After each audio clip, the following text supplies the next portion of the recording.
This is Joe with US Sander here, and in this video I'm going to show you how to fix the motors on a dust containment system. We're going to be covering the brush type motors in this video. If you've got the old style brushless motors, which will be flat on the top here instead of having this raised portion, that's not covered in this video, and you'll have to call us for tech support. If your machine will not come on at all, then most likely you have an electrical problem that is separate from the motors, and we will not be covering that here. So the first thing you want to do is make sure your power is disconnected and unplug all but one motor. Now with just one motor plugged in, you can plug your machine back in and turn the switch on.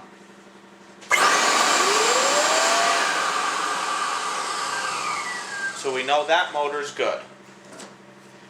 Now we unplug the power and test the next motor.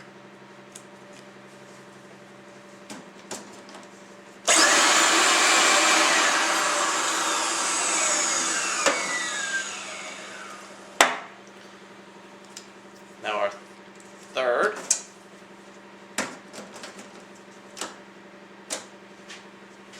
We know that's a bad motor now.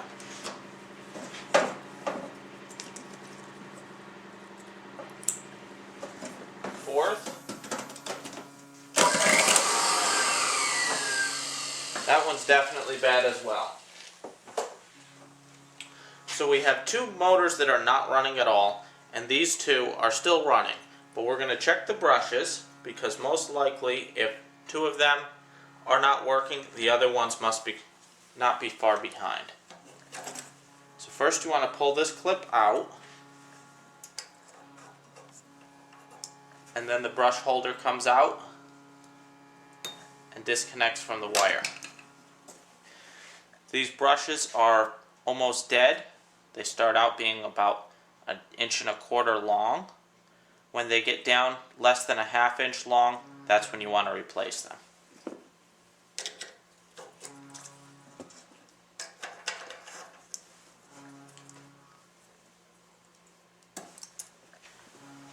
So we're going to change the brushes in these two motors and make sure that they seat properly before we move on to the other two, because if either of these needs to be replaced, we might as well do it while we're changing out these ones.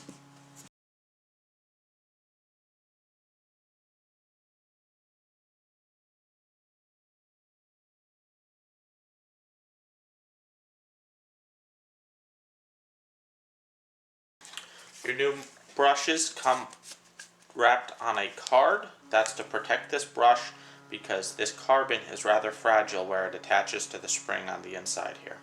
So you want to be careful when you're handling these.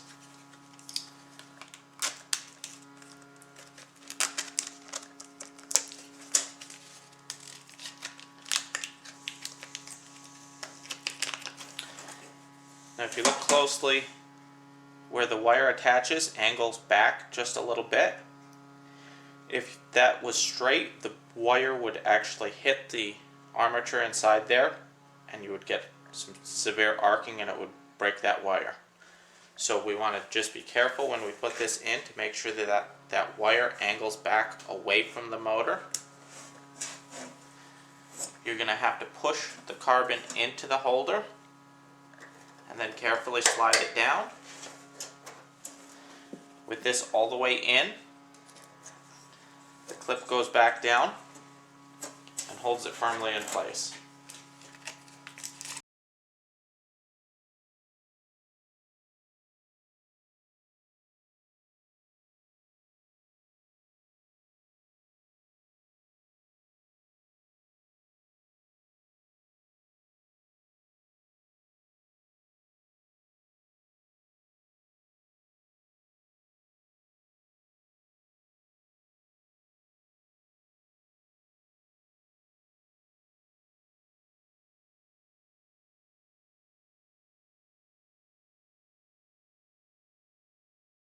Now before we power these on, we want to take a flashlight and look down inside there and make sure that the wires are not interfering with anything.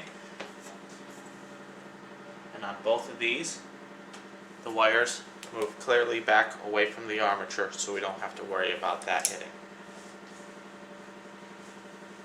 Now we only want to plug these in one at a time. We're just going to run the one motor and try to seat the brushes. To seat the brushes, we're going to lightly run this brush stone against the armature as it's running. Because a standard brush stone will not fit through the slots, I've had to grind one down slightly.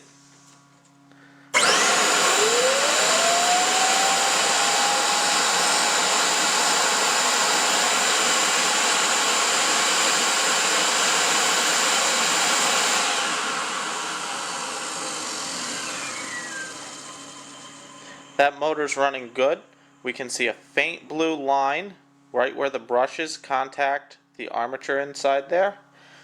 That's what we want to see for a properly running motor. If you're getting more yellow sparks or a big blue line running around the armature, then your armature is not running properly and you're going to need to replace the motor.